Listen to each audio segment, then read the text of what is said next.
사랑합니다. 오늘도 사람 책방에 오신 여러분을 환영합니다.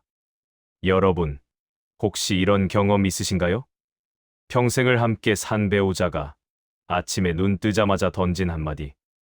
아니, 또 그렇게 했어. 몇 번을 말해야 알아들어. 식사 준비하느라 새벽부터 부엌에 섰는데 돌아오는 건 고마움이 아니라 날카로운 지적. 자식이 전화와서 안부 물으니 엄마는 맨날 같은 소리만 하네 하고 끊어버리는 통화음. 오랜 친구가 만나자마자 요즘 많이 늙었네. 얼굴에 다 쓰여 있어 하며 웃는 그 말투. 그 순간 가슴이 철렁 내려앉았던 기억. 숨이 막히고 아무 말도 할 수 없었던 그 시간. 밤새 뒤척이며 내가 뭘 잘못했나 되뇌었던 그 무게. 여러분은 지금도 그 말들을 기억하고 계십니다. 몇 년이 지나도 그 말은 여전히 가슴 한편에 날카로운 조각처럼 박혀 있습니다. 그런데 더 힘든 건 그 사람이 전혀 미안해하지 않는다는 겁니다. 오히려 내가 언제 그랬어? 하거나 너무 예민한 거 아니야?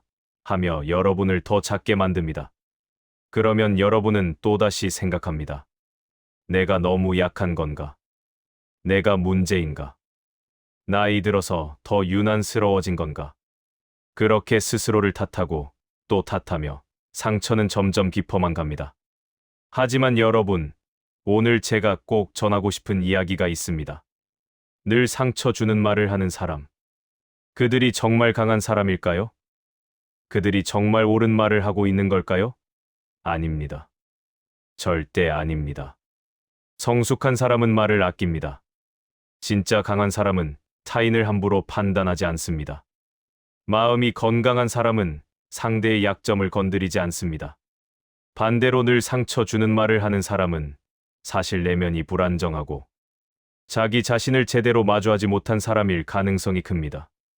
그들의 날카로운 말은 힘이 아니라 두려움에서 나오는 방어이자 공격입니다. 오늘 이 영상에서는 여러분께 정확히 말씀드리겠습니다. 왜 그 사람은 늘 상처 주는 말을 하는지, 그들의 심리와 본성은 무엇인지, 정말 여러분이 문제인지, 아니면 그 사람의 문제인지, 그리고 앞으로 여러분이 어떻게 마음을 지키고 상처받지 않을 수 있는지까지 모두 차근차근 풀어드리겠습니다. 여러분이 약해서 상처받은 것이 아닙니다. 여러분이 이상해서 힘든 것이 아닙니다. 오히려 여러분은 마음이 따뜻해서 타인의 말에 귀 기울일 줄 알아서 관계를 소중히 여겨서 상처받은 겁니다. 그것은 약점이 아니라 여러분의 품격입니다. 이제부터 현실 이야기를 시작해 보겠습니다.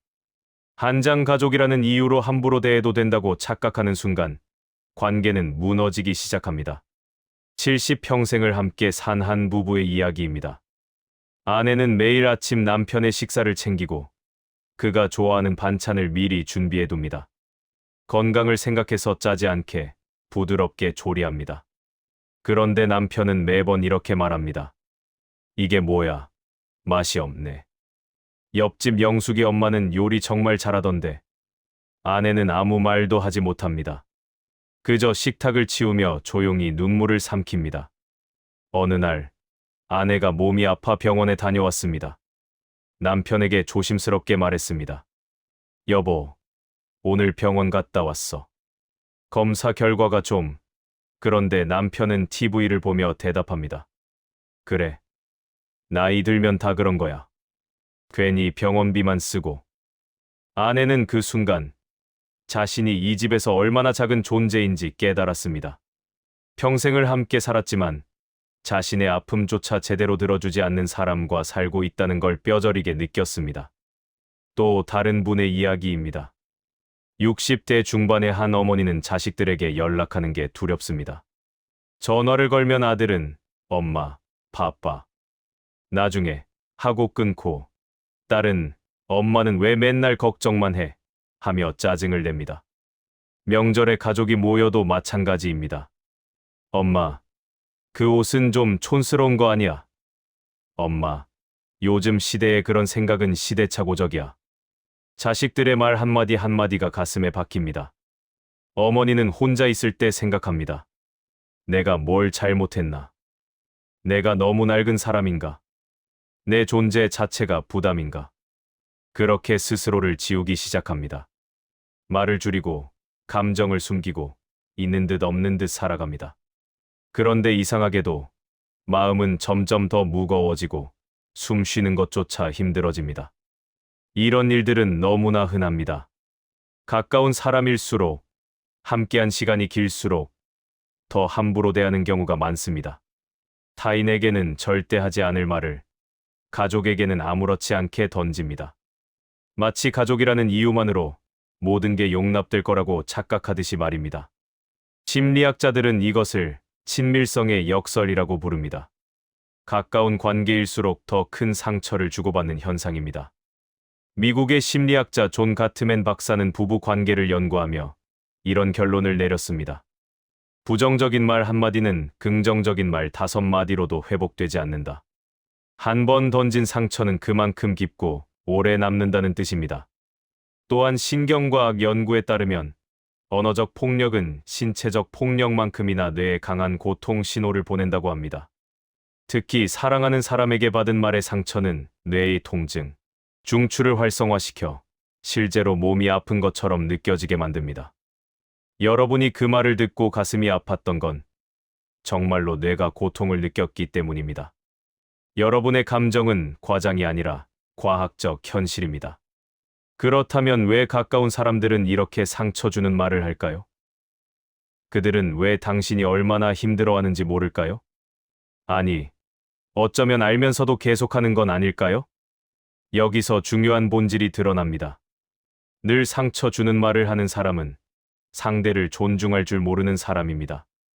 그들은 타인의 감정을 읽는 능력, 즉 공감 능력이 부족하거나 무뎌져 있습니다. 또는 자기 자신의 불안과 열등감을 타인을 깎아내림으로써 해소하려는 사람입니다. 그들의 말이 날카로운 건 그들이 강해서가 아니라 내면이 약하고 불안하기 때문입니다. 그리스 철학자 에픽테토스는 이렇게 말했습니다. 타인을 비난하는 사람은 자신을 이해하지 못한 사람이다. 정말 그렇습니다. 자기 자신과 평화롭지 못한 사람은 타인에게도 평화를 주지 못합니다. 자기 내면의 혼란을 바깥으로 쏟아내는 것뿐입니다. 여러분, 그들의 말이 진실이라고 믿지 마십시오. 그들이 여러분을 판단할 자격이 있다고 생각하지 마십시오. 그 말은 여러분의 가치를 정의하지 못합니다. 그 말은 그저 그 사람의 내면 상태를 보여주는 거울일 뿐입니다. 두장 늘 상처 주는 말을 하는 사람은 강한 사람이 아니라 자기 자신을 마주할 용기가 없는 불안한 사람입니다. 어떤 사람들은 상처 주는 말을 한두 번 하는 게 아니라 평생에 걸쳐 반복합니다. 만날 때마다, 대화할 때마다 늘 같은 방식으로 타인을 깎아내립니다. 왜 그럴까요? 왜 그들은 멈추지 못할까요? 한 남성의 이야기입니다. 그는 형제들과 모일 때마다 막내 동생을 놀립니다. 너는 맨날 실수만 하더라. 어릴 때부터 그랬잖아. 너는 왜 맨날 그 모양이야? 막내는 처음엔 웃으며 넘겼습니다. 하지만 시간이 지나며 그 말들이 쌓였습니다. 명절마다, 가족 모임마다 반복되는 비난. 이제는 형제들을 만나는 것 자체가 두렵습니다. 막내가 용기를 내서 말했습니다. 형, 그런 말 좀 하지 마. 나도 상처받아. 그러자 형은 이렇게 대답했습니다. 야, 장난인데 뭘 그렇게 예민하게 받아들여? 너 너무 유난 떠는 거 아니야? 막내는 그 순간 자신의 감정조차 인정받지 못한다는 걸 깨달았습니다. 자신이 문제가 아니라 형이 문제라는 걸 이제야 알게 되었습니다. 심리학에서는 이를 투사라고 부릅니다. 자신의 내면에 있는 불안, 열등감, 분노를 타인에게 투사하여 공격하는 심리 방어 기제입니다. 프로이트가 처음 제시한 개념으로 사람은 자신이 받아들이기 힘든 감정을 타인에게 돌리는 경향이 있다고 설명합니다. 예를 들어, 자기 자신에게 만족하지 못하는 사람은 타인을 깎아내림으로써 상대적 우월감을 느낍니다. 자신의 실패를 인정하기 싫은 사람은 타인의 실수를 과도하게 비난합니다. 자신이 불안한 사람은 타인을 불안하게 만들므로써 자신의 감정을 분산시킵니다. 또한 캐나다의 심리학자 엘버트 반두라는 사회학습 이론을 통해 이렇게 설명했습니다. 사람은 자라면서 보고 들은 대로 행동을 학습한다고 말입니다. 즉, 어린 시절 부모나 주변 어른들로부터 언어 폭력을 경험한 사람은 그것이 정상적인 의사소통 방식이라고 학습하여 자신도 똑같이 반복하게 된다는 것입니다.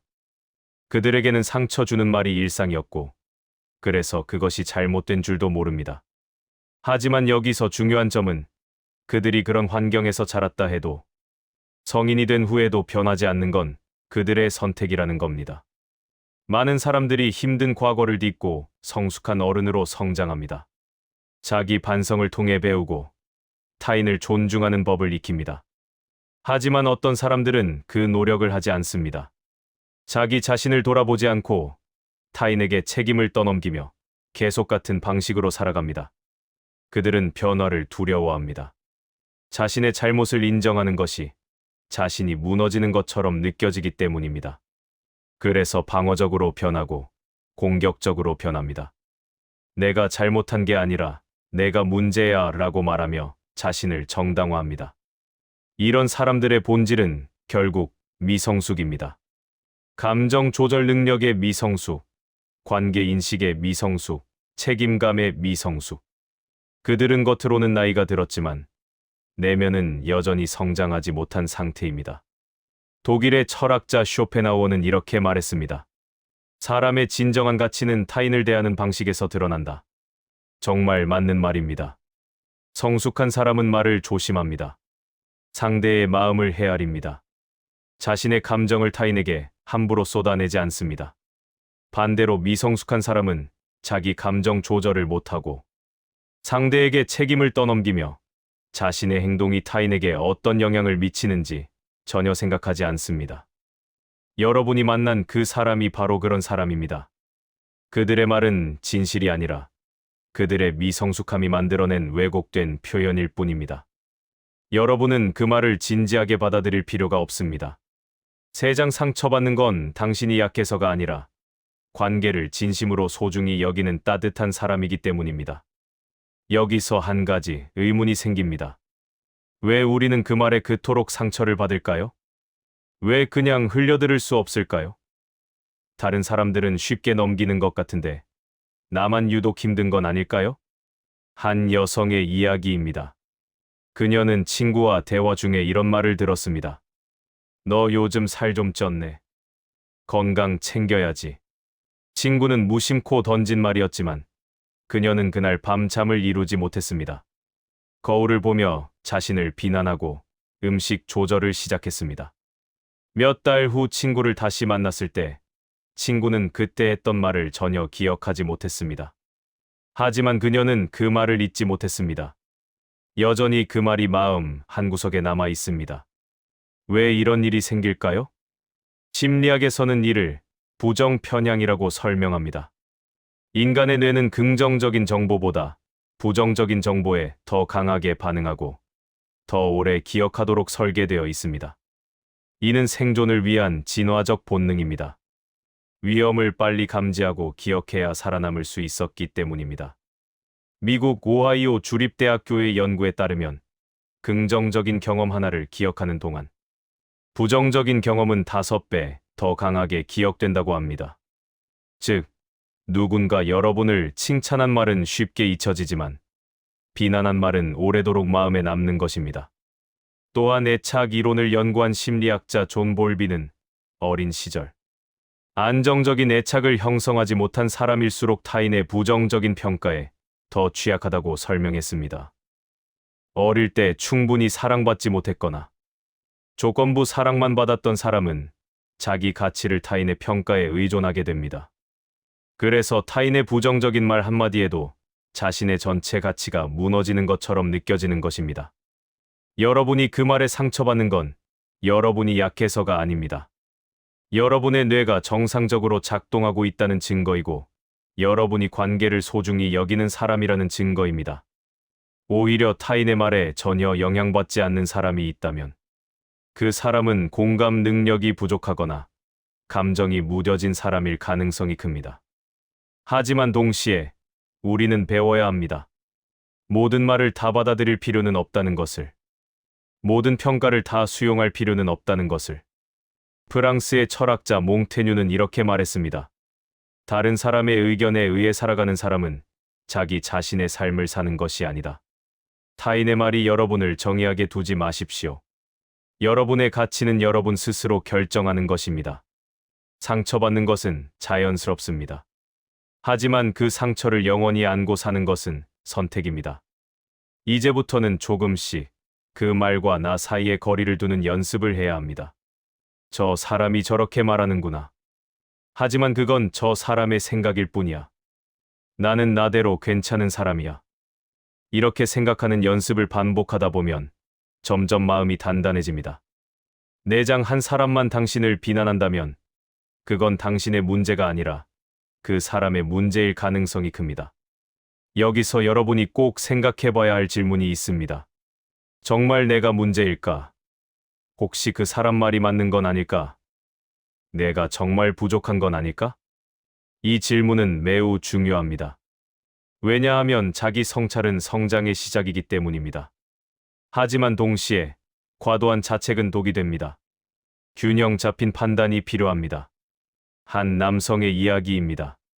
그는 직장에서 상사에게 늘 이런 말을 들었습니다. 자네는 왜 이것도 못해?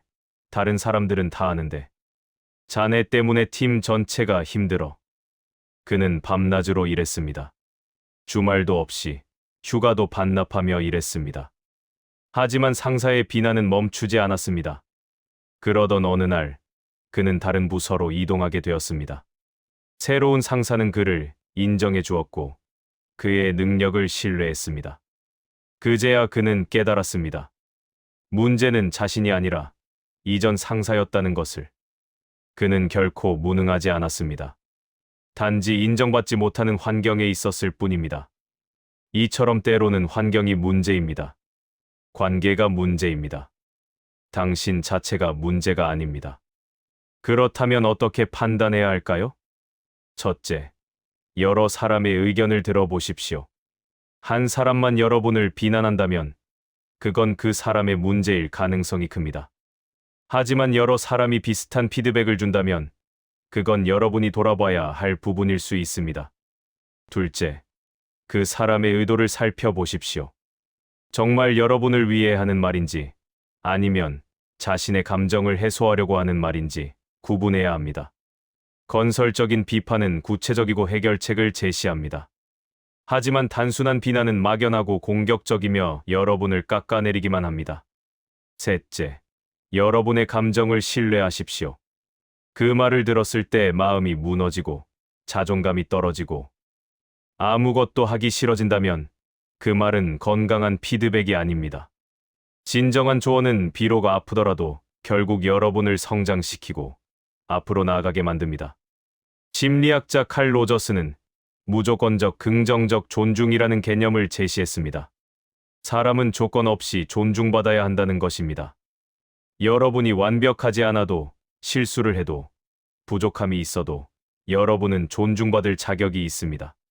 타인의 존중을 얻기 위해 자신을 끊임없이 증명할 필요는 없습니다. 또한 심리학자 캐럴 드웩은 성장 마인드셋을 강조했습니다. 사람은 고정된 존재가 아니라 계속 성장하는 존재라는 것입니다. 지금 부족한 부분이 있다면 그건 앞으로 배우고 채울 수 있는 부분입니다. 하지만 그것이 여러분의 가치 자체를 결정하지는 않습니다. 영국의 철학자 버트런드 러셀은 이렇게 말했습니다. 타인이 나를 어떻게 생각하든 그것은 나의 문제가 아니라 그들의 문제다. 정말 중요한 말입니다. 타인의 생각은 타인의 것입니다. 여러분은 타인의 생각을 통제할 수 없고 통제할 필요도 없습니다. 물론 자기 성찰은 필요합니다. 하지만 그것은 자책이 아니라 성장을 위한 것이어야 합니다. 내가 뭘 잘못했지가 아니라 다음엔 어떻게 하면 더 나아질 수 있을까로 생각해야 합니다. 여러분, 스스로에게 물어보십시오. 나는 정말 그렇게 형편없는 사람인가? 아닙니다. 여러분은 지금까지 수많은 어려움을 이겨내고 살아온 강한 사람입니다. 완벽하지 않아도 괜찮습니다.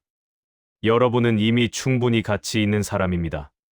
5장 당신을 존중하지 않는 사람에게 쓰기엔 당신의 남은 시간은 너무 귀합니다. 이제 현실적인 질문으로 넘어가겠습니다. 그렇다면 이런 사람과는 어떻게 해야 할까요? 계속 참고 살아야 할까요? 아니면 관계를 끊어야 할까요?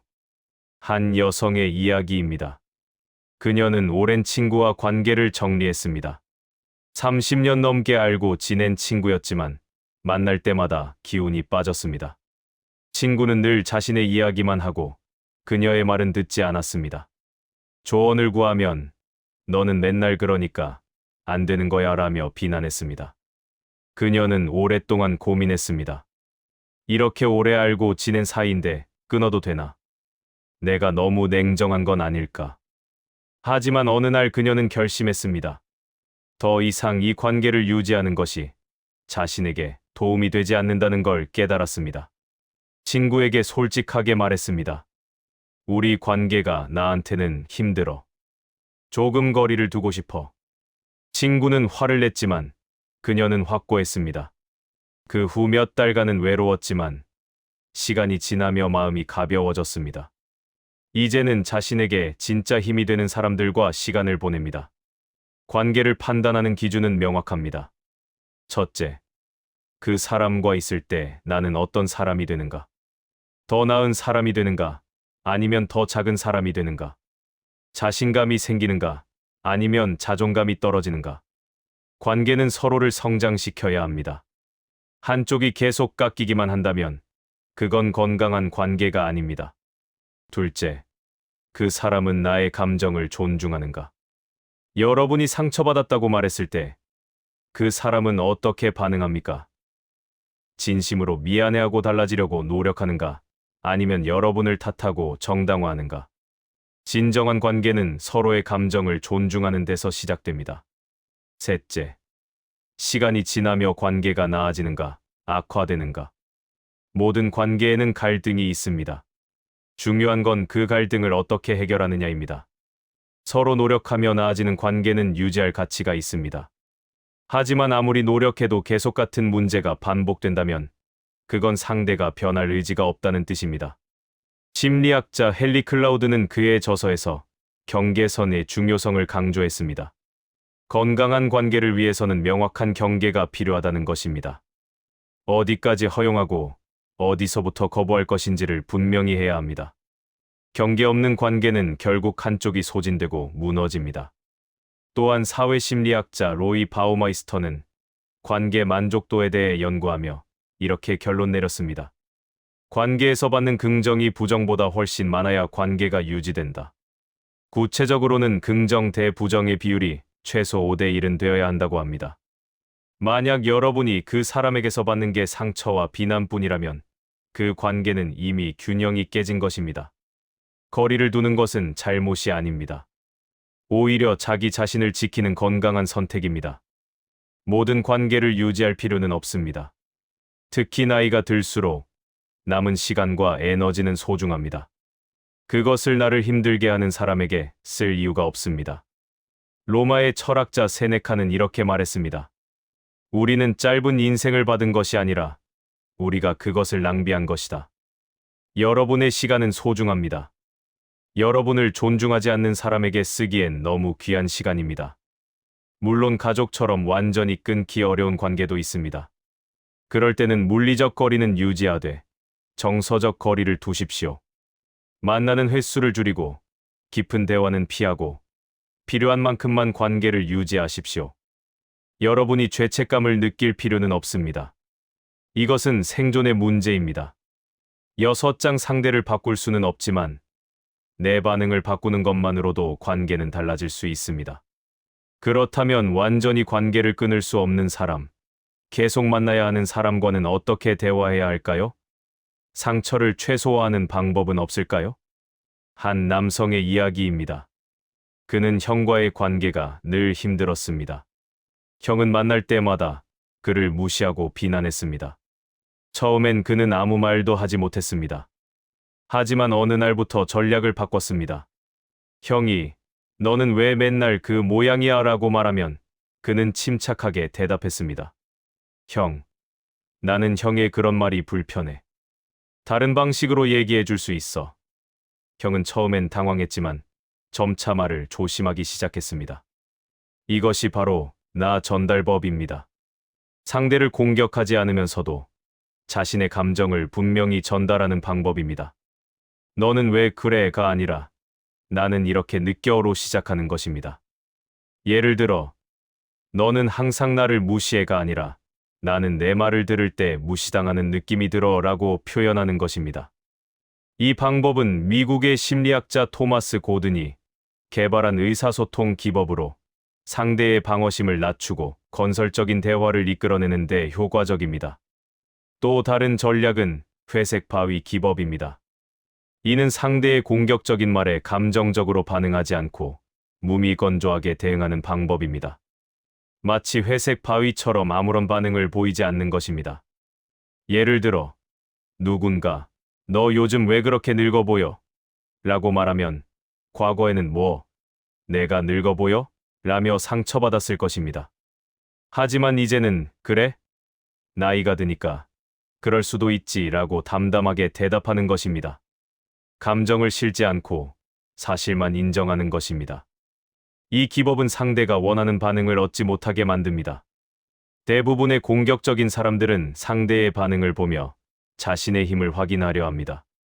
하지만 아무런 반응이 없으면 그들은 흥미를 잃고 더 이상 공격하지 않게 됩니다. 또한 경계 설정도 중요합니다. 명확하게 선을 긋는 것입니다. 그런 말은 나한테 상처가 돼. 앞으로는 그런 식으로 말하지 말아줘. 내 외모에 대해 평가하는 건 불편해. 그런 얘기는 하지 말자. 내가 부탁하지 않은 조언은 필요 없어. 필요하면 내가 물어볼게. 이렇게 분명하게 말하는 것입니다. 처음엔 어렵지만 반복하다 보면 자연스러워집니다. 심리학자 마샬 로젠버그가 개발한 비폭력 대화도 유용합니다. 이는 관찰, 느낌, 욕구, 요청의 4단계로 이루어진 대화법입니다.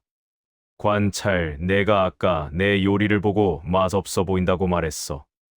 느낌, 그 말을 들으니 내가 무시당하는 느낌이 들었어. 욕구, 나는 내 노력을 인정받고 싶어. 요청, 다음엔 조금 더 부드럽게 말해줄 수 있어? 이런 식으로 대화하면 상대도 자신의 말이 어떤 영향을 미쳤는지 깨닫게 됩니다. 프랑스의 작가 앙투안 드 생텍쥐페리는 이렇게 말했습니다. 말은 오해의 근원이다. 정말 그렇습니다. 우리는 종종 잘못된 방식으로 소통하며 서로를 오해합니다. 하지만 조금만 노력하면 더 건강한 방식으로 대화할 수 있습니다. 물론 이 모든 전략이 모든 사람에게 통하지는 않습니다. 어떤 사람들은 변화하려 하지 않습니다. 그럴 때는 결국 거리를 두는 것이 최선입니다. 하지만 시도해볼 가치는 있습니다. 때로는 우리의 대응 방식을 바꾸는 것만으로도 관계가 달라질 수 있습니다. 7장 상처는 시간이 치유하는 게 아니라 당신의 적극적인 선택과 노력이 치유합니다. 마지막으로 가장 중요한 이야기를 하겠습니다. 이미 받은 상처를 어떻게 치유할 것인가? 앞으로 어떻게 마음을 지킬 것인가? 한 여성의 이야기입니다. 그녀는 수십 년간 남편의 언어 폭력에 시달렸습니다. 자존감은 바닥에 떨어졌고 우울증까지 왔습니다. 하지만 60대 후반, 그녀는 변화를 시작했습니다. 상담을 받고 자기계발서를 읽고 같은 아픔을 겪은 사람들과 모임을 가졌습니다. 천천히, 아주 천천히 그녀는 회복되기 시작했습니다. 지금 그녀는 말합니다. 그때는 내가 문제라고 생각했어요. 하지만 이제 알아요. 나는 잘못이 없었다는 걸. 나는 충분히 가치 있는 사람이라는 걸. 상처는 혼자서 치유되지 않습니다. 시간이 지난다고 저절로 나아지지 않습니다. 적극적인 노력이 필요합니다. 첫째, 자신의 상처를 인정하십시오. 나는 괜찮아 라고 억지로 생각하지 마십시오. 아프면 아픈 것입니다. 상처를 인정하는 것이 치유의 시작입니다. 둘째, 표현하십시오. 일기를 쓰거나 신뢰할 수 있는 사람에게 이야기하십시오. 감정을 밖으로 꺼내는 것만으로도 마음이 한결 가벼워집니다. 셋째, 전문가의 도움을 받으십시오. 심리 상담은 부끄러운 것이 아닙니다. 오히려 자신을 아끼는 현명한 선택입니다. 넷째, 자기 돌봄을 실천하십시오. 좋아하는 일을 하고, 좋아하는 사람과 시간을 보내고, 몸과 마음을 쉬게 하십시오. 여러분은 충분히 쉴 자격이 있습니다. 다섯째, 긍정적인 관계를 만드십시오. 여러분을 존중하고, 응원하고, 사랑해주는 사람들과 함께 하십시오. 좋은 관계는 상처를 치유하는 가장 강력한 약입니다. 심리학자 빅터 프랭클은 극한의 고통 속에서도 희망을 잃지 않았습니다. 그는 이렇게 말했습니다. 우리가 겪는 일을 선택할 수는 없지만 그것에 어떻게 반응할지는 선택할 수 있다. 여러분도 선택할 수 있습니다. 상처를 평생 안고 살 것인가, 아니면 치유하고 앞으로 나아갈 것인가. 또한 심리학자 브레네 브라운은 취약성의 힘을 강조했습니다. 자신의 약함을 인정하는 것이 오히려 강함의 시작이라는 것입니다. 여러분이 상처받았다는 것을 인정하는 것, 그것이 바로 용기입니다. 고대 그리스 철학자 에피쿠로스는 이렇게 말했습니다. 과거를 기억하되 과거에 갇히지 마라. 상처를 기억하는 것은 괜찮습니다. 하지만 그것이 여러분의 현재와 미래를 지배하게 두어서는 안 됩니다. 마음의 회복에는 시간이 걸립니다. 조급해하지 마십시오. 매일 조금씩 나아지면 됩니다. 어제보다 오늘 조금 더 웃을 수 있다면 그것으로 충분합니다. 여러분은 이미 많은 것을 이겨냈습니다. 지금까지 살아온 것 자체가 대단한 일입니다. 그 강인함을 믿으십시오. 여러분 안에는 회복할 수 있는 힘이 이미 있습니다. 여러분, 긴 시간 함께 해주셔서 고맙습니다. 오늘 우리는 늘 상처 주는 말을 하는 사람들에 대해 이야기했습니다. 그들의 심리와 본성, 그리고 우리가 왜 그토록 상처받는지, 어떻게 대응해야 하는지까지 함께 살펴보았습니다. 기억하십시오. 말은 보이지 않지만 보이지 않는 만큼 더 깊이 남습니다. 칼로 베인 상처는 시간이 지나면 아물지만 말로 베인 상처는 평생을 남기도 합니다. 하지만 동시에 이것도 기억하십시오. 상처받은 여러분이 약한 사람이 아니라는 것을. 오히려 여러분은 마음이 따뜻한 사람입니다. 타인의 말에 귀 기울일 줄 아는 사람입니다. 관계를 소중히 여기는 사람입니다. 그것은 약점이 아니라 여러분의 품격입니다. 늘 상처 주는 말을 하는 사람들, 그들은 결코 강한 사람이 아닙니다. 그들은 자기 자신과 평화롭지 못한 사람입니다. 내면의 불안과 열등감을 타인에게 쏟아내는 사람입니다. 그들의 말이 진실이 아니며 여러분의 가치를 정의할 수 없습니다.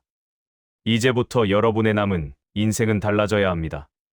더 이상 상처를 참고 버티는 관계가 아니라 말만 들어도 마음이 편안해지는 관계로 채워져야 합니다. 여러분을 존중하고 사랑하고 응원해주는 사람들과 함께해야 합니다. 필요하다면 거리를 두십시오. 필요하다면 관계를 정리하십시오. 그것은 냉정함이 아니라 자기 자신을 지키는 건강한 선택입니다. 여러분의 시간은 소중합니다. 여러분의 마음은 귀합니다. 그것을 함부로 대하는 사람에게 쓸 이유가 없습니다. 그리고 무엇보다 스스로를 사랑하십시오. 여러분은 충분히 가치 있는 사람입니다. 완벽하지 않아도 괜찮습니다. 부족함이 있어도 괜찮습니다. 여러분은 지금 이대로도 존중받을 자격이 있는 사람입니다. 상처는 치유됩니다. 시간이 걸리더라도 노력하면 반드시 나아집니다. 어제보다 오늘 조금 더 웃을 수 있다면 그것으로 충분합니다. 천천히 한 걸음씩 나아가십시오. 여러분의 남은 인생이 따뜻한 말들로 가득하기를 진심으로 바랍니다. 말만 들어도 마음이 편안해지는 사람들, 여러분을 있는 그대로 사랑해주는 사람들과 함께 하시길 바랍니다. 오늘 이 영상이 여러분께 작은 위로가 되었기를 바랍니다. 여러분은 혼자가 아닙니다. 여러분은 소중한 사람입니다. 이 영상이 도움이 되셨다면 구독과 좋아요 부탁드립니다. 여러분의 경험을 댓글로 함께 나눠주시고 주변에 힘든 관계로 고민하는 분이 계시다면 이 영상을 공유해주세요. 이상 사람 책방이었습니다.